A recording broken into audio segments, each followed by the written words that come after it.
My heart is where the Hebrew home is. For where the heart is, that's where you find the Hebrew home. Hebrew home, Hebrew home. Good morning, Hebrew home.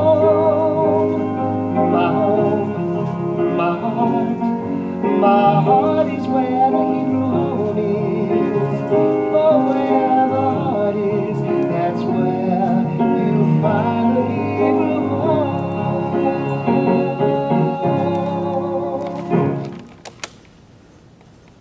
Good morning, and welcome to today's edition of Good Morning Hebrew Home. I am your host for Thursday, Liisa Murray. We have a great show for you today. A little later, we'll be speaking to Emily OLeary, assistant curator here at the Derfner Judaic Museum that we're in right now. I want to start off by giving you a little cooking update. It's been a few weeks since you've seen me, and as you know, I'm an avid baker. I'm using a lot of my extra time that I have to get into different types of cooking. So this past weekend, I cooked a lot of Indian food. So I really love learning about different food cultures. And one of the best ways to learn about food cultures is by cooking it yourself. And also more accessible for some of us that may not have a great North Indian restaurant near us. And one of the things that's great about Indian food is that since it's such a large country, there are so many different food cultures within that specific country. So this past weekend, I made some chana masala. I made this very interesting coconut, cauliflower, cashew curry. And in the past, I've made things like naan bread so that I can combine my baking and my cooking. I also have a little bit of a TV show recommendation for you. So one of the shows that I've been watching that's been really lovely for me since we can't travel is a show called Somebody Feed Phil.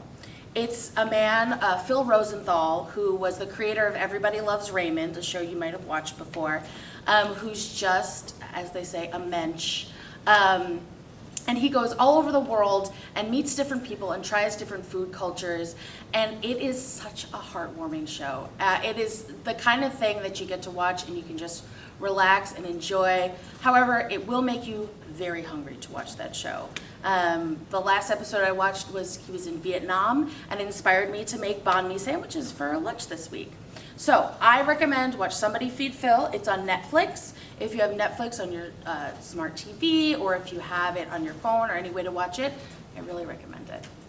So let's get into the show. Today is Thursday, June 18th. Today's weather, you might have felt it feels a little bit cooler maybe than yesterday. It's partly cloudy with a high of 79 today. So a lot of things happened on this day in history. In 1682, William Penn founds Philadelphia, here in the United States. And in 1872, Women's Suffrage Convention is held at the Mercantile Liberty Hall, also in Philadelphia, Pennsylvania. And then the very next year, in 1873, Susan B. Anthony was fined $100 for voting for U.S. president.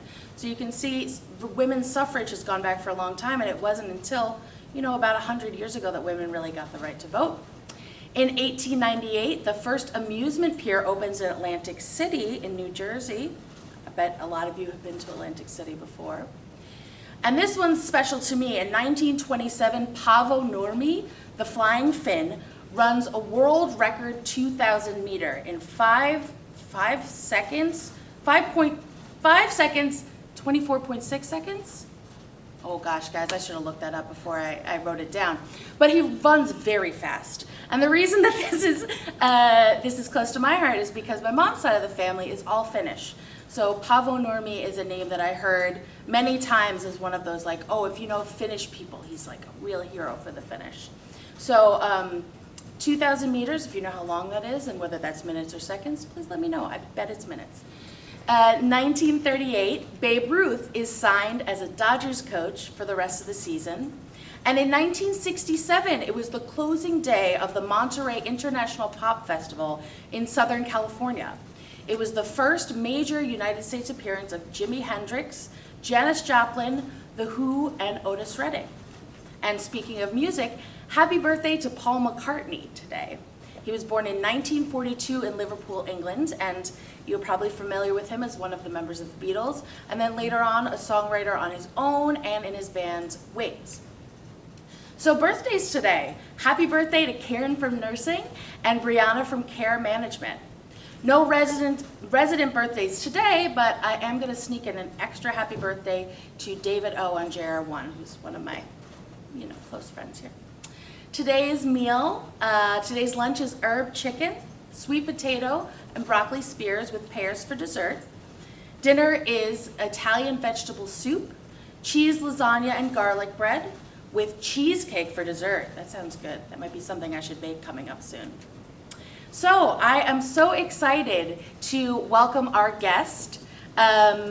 You may have seen her if you came down to the museum before, or she's done many wonderful programs talking about art history. Please welcome Emily OLeary, the assistant curator here. Welcome, Hi. Emily. Thank you. Thanks for having me. Of course, I am so excited to have you on. So let's start off by just tell us all a little bit about what you do here at the museum and the home. So I take care of the art collection. So everything you see around you on every floor, there's 5,000 works of art. So paintings in the hallway, sculpture in the back. That's part of my job to take care of that. The museum, the beautiful museum we're sitting in right now. I curate exhibitions in the museum, and basically all hats to do with art here at the Hebrew Home. I think one of the things people don't always think about is that, first of all, I was just so struck when you said 5,000 pieces of art. 5,000, that is so many pieces of art. That's a lot of art. And people don't think about how on their floor, that's Yes. also part of our museum's collection. Yes. We have amazing pieces of art, not only on the main floor, but on all the floors Yes. up around here. Yes. And they require, they need to be taken care of and looked after as well. Yes, yeah, every floor, any painting you see on your wall, whatever floor you're on, any painting you see is part of our collection. And, all of it is real art. It's not just posters or reproductions, it's real paintings by important artists. You have gems on every residential floor. Yeah. Yeah. It's so exciting. I feel like every month there's something where I go, oh, I never realized that was there. And I have a moment where I'm like, oh, this is lovely. I get to enjoy art as part of my day. Right.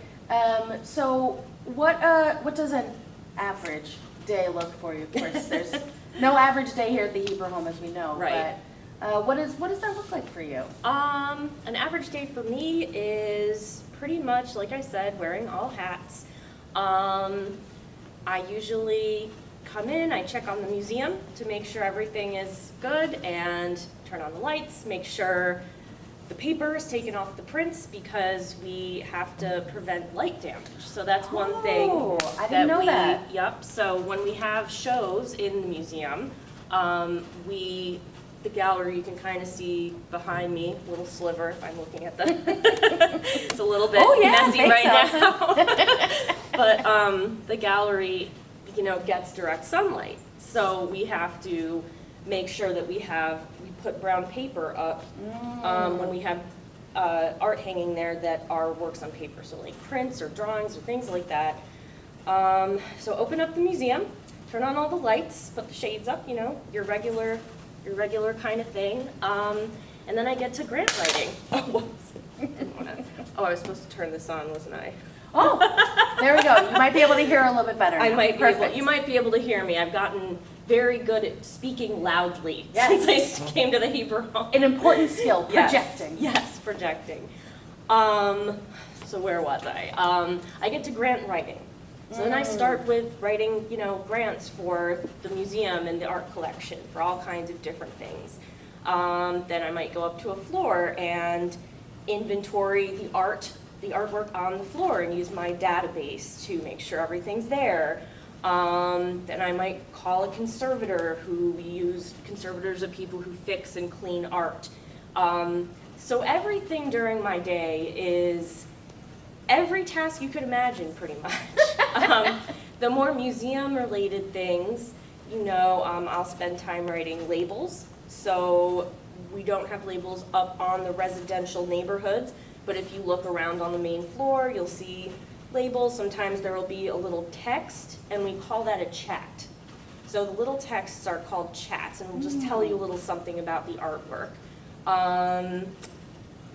Sometimes lately I've been writing the equivalent of a chat or a little bit of a bio to put on our social media, things like that. Trying to get people from the outside community to come into our community digitally right now by showing them the art that we have and telling stories about it. Of course, we also have the Judaica, which is its own collection. It's all the museum, but it's its own collection that we had donated, Jewish art and artifacts, and we also tell those stories, which have completely different types of histories, familial histories. So most of my day is spent trying to think up ways to use the art collection to bring to life the world around us for the residents, for our community, and then the nitty-gritty stuff to make sure we can still take care of everything and, you know, the less exciting parts. That are just as important though, so that we can make sure that we are able to enjoy all the beautiful and thought-provoking art that we have here. Yes. So I would love for you to tell me a little bit about some of the collections and some of the shows and everything that you've worked on while here. I know that you've done some really exciting, amazing work. I've heard some great stories from you with that stuff. Well, one of the stories that's my favorite, and it's something that I have researched since 2008, I want to say. I got here in 2006. So most of the time I've worked here. The Hebrew Home has a very interesting collection of communist era Eastern European and Soviet artwork. So art made in the Soviet Union or the Soviet satellite states during the communist era between, in our collection, the late 50s to like the early 70s or late 60s. And the reason this is so interesting is that at the time the art collection started in the 1970s, these works were part of the first acquisitions we got that Jacob Reingold, who started the art collection as sort of a pilot program and then started collecting art, got these works of art that were all from like the Soviet sort of Union in the 1970s. And back in the 50s, 60s, 70s, there was the Iron Curtain. So exhibiting or having art from the other side of the Iron Curtain was very unusual, very difficult to exhibit or have a venue to exhibit because you had to get special permission and all of these things. So I discovered we had all of these works in our collection from that era, from artists who really aren't known in the United States. So I started doing a little detective work, and it ends up they all came from one person named Eric Esterick, and his father lived here, his father Morris, and he had a gallery in London. And in the 1950s and 60s, he was one of the only Western galleries to show all of this Eastern European art, and he's this important figure in that part of history. So he was able to get permission to show artists from Czechoslovakia, from Russia, from Armenia, from all of these places. That were so difficult to get art from. It's so rare. Absolutely. Because they weren't allowed, artists on the other side, the way art worked there was a completely structured system. So all completely controlled by the government. So there was no like, you didn't walk into a gallery and buy a piece of art. It was the communist system, which was totally different. So to have that art on this side of the Iron Curtain, even, you know, in our collection today, so I started doing a lot of research, and yeah, it ends up that we have all of these things, over 250 works of art in this little sub-collection by Slovak, Czech, Armenian, Russian, Ukrainian. I could go through the whole list. And since I've been doing that research, Esterick was involved with Jacob Reingold, and they were friends after his father lived here, and that's how we got so much of this art, because he supported us. So since then, since all of this research was done, I've had a couple exhibitions that some people may have seen here in the museum and out in the Winter Garden, highlighting these things, but we've attracted a lot of attention. So we actually had some of our prints by this one artist exhibited at the Slovak consulate Wow. They didn't believe me when I called them, and I said, I have this artist, and they told me they came and they saw it. The Slovak Consul General came with her cultural director, and after they said, we hung up the phone and we looked at each other and said, there's no way, it must be a poster. So our artists we have here too, no one else has in the United States. Wow. So there's all wow. those stories, and so so that's been, I guess, one of the most exciting things about working with a collection like the Hebrew Home is it's very eclectic. We get things from major collectors, from board members, from families, going all the way back to, we started in 1976. So we have this huge collection, and part of being a curator, even with a collection like the Metropolitan Museum of Art or MoMA or whatever, is researching your massive collection. And you hear these stories about, I forget what museum it was, somewhere in the Northeast, they realized they had a Picasso in the basement storage. Can you imagine just going through your basement and being like, oh, a Picasso? Well, who knew? It's a common thing that happens because you inventory art and you have a big collection, and you can't read the signature. So somebody, a registrar or whoever, writes, they try to read it and they write it down for their database, like, Picasso or whatever. And then somebody sees it or comes across it and says, what is this? And goes, and this has happened to me many times with Eastern European examples, you go and you look at it and you're like, wait a minute, this is something important.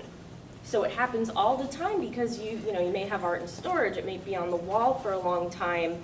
And one day, that's what I did. I passed a print and I looked at it on the wall, and our former art handler, who'd been here a long time at that point, I said, what is that print on the wall? And it had been hanging, it was the Goldfine building for a long time.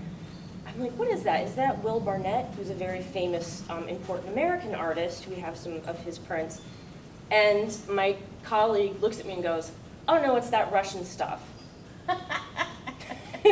So that opened a whole, just because that was the beginning. Yep, That was one the beginning. sentence was the beginning of this Yep. whole journey Yep. of finding this beautiful, like, buried treasure, basically. It was that buried we've had treasure. here at the home. The whole time.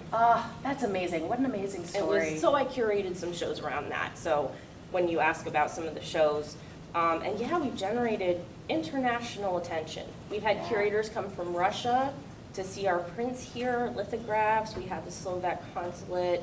At one point, they were considering putting 2 of our prints in the UN. That didn't work because they had some kind of wood situation from a certain culture they couldn't hang on. And it was like, but we got to go to the UN and see the Slovak consulate office and all of that. So it's been really incredible, all these different doors that have opened up, and it's given the Hebrew Home this sort of high profile in a niche kind of way. So it's been, it's been fun. I love the art. That's so cool. And you probably see it. I can say now that as you walk around and as people are able to come back down and whatever else, in the Winter Garden, it's kind of hard to miss. When you see the big Russian architecture paintings, that's part, that's part of it, the Russian stuff. And a lot of it does have labels. So, and in the nursing hallway next to social services, down there, all those lithographs, you may have seen the owls that are, all of those are part of that same group. I think it's so exciting. Sometimes we go throughout our day-to-day and we start taking for granted the beautiful art that we have here. But it's really amazing to take a second and think about, how lucky we are to be amongst so much beautiful, wonderful, and important art. I feel the same way. Yeah. So I know you have a special talk coming up on our broadcast system on Tuesday on Channel 8. Tell me a little bit about that. So the talk is in celebration of Pride Month. And since, every year we usually do some kind of exhibition or something like that, and I do a talk. And since we're not able to this year, the talk I'm going to do is sort of a primer for LGBT art history. And it's called From Mapplethorpe to Michelangelo. Ooh. And it basically starts as early as you can imagine. I think even before Michelangelo, I have to look at my slides again, but going all back through history, through different eras and different cultures, and just talking about artists who may have been famously LGBT, or maybe some of them you didn't even know, Michelangelo being one of them. There you go. So that'll be a talk in celebration of Pride, and we'll look at different images of the artwork, and I'll give some little background about who they were and what the art, if the art itself has to do with LGBT or not, because of course not all LGBT artists work in the content of their work with those themes, and some do. So it'll be an interesting talk. So please do tune in. Yes, do tune in. It is going to be wonderful. I remember when you presented a few years ago, some of the members of our LGBT and allies group shared with me how wonderful that talk was. And I think especially in this time when so many of us are just ready to be learning more, I think it's a great space to jump in, get a little primer, and learn a little bit more about some LGBTQ artists. That's wonderful. Yeah, I remember last year we had a talk, we invited people from the public. It's been a really wonderful part of our Pride Month programming, which of course also will include our Pride concert next Wednesday, the day after the talk as well. Yes. Yes. So I think that about brings us to the end. I could sit and talk to you about this all day long, but unfortunately we only have a few more minutes left. I would love to end with one of the things I've been asking people are, what are some words of advice or words of wisdom you've received or would like to share with residents during this time, or maybe ways that they can engage with art also at this time?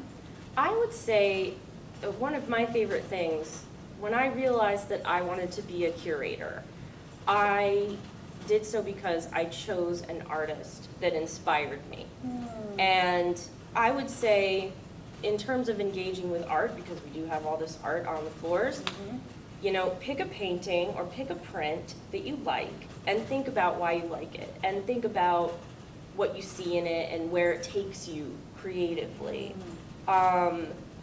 I was someone who grew up in a very small town with one museum 30 minutes away. And going to that museum and looking at that art took me out of that very small, pretty uncreative, not a lot of arts place, and sort of transported me to this other place where I was sort of engaged with art creatively and mentally, or sketch your favorite piece, anything like that. But let a painting or a print kind of take you out of your own sort of self and give it some thought, and that's what I like to do. I love that. I think that's so beautiful. So Emily, thank you so much for being here with us. And please do tune in Tuesday at 1:30 on Channel 8 for her talk. Thank you so much, Emily. Great, thank you. Great. So as we finish up today, I want to finish with a positive news story. And our positive news story today comes from right here at the Hebrew Home. I want to share a little bit about, we're starting to do some drive-through visits for families. And I got to be a part of one last week for one of my residents on the floor that I'm responsible for. And he got to see his family for the first time in months, and they were so excited to see him, and he was so excited to see them. It was so beautiful and touching. I encourage you to look up, there have been some news stories on it, some videos, but to see the joy in their faces at being able to just even be that close again, and to really see like, oh, my family member is good, my family member is doing well, was really touching. So I am so excited I got to be a part of our positive news story of the day. And if you're interested, please talk to the staff, talk to your social worker, and they can see if they can help set something up. So tune in later today for Wellness with Deborah at 1:30. If you missed any portion of today's show, it will be replayed on channel 88 at 6:30. And you can find all of our old episodes, if you really just want to, watch all of them, on YouTube. So I will see you tomorrow, same place, same time, same channel.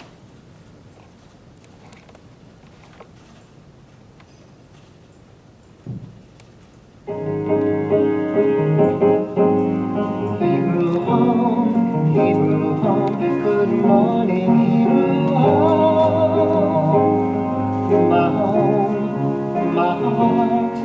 My heart is where the Hebrew home is. For where the heart is, that's find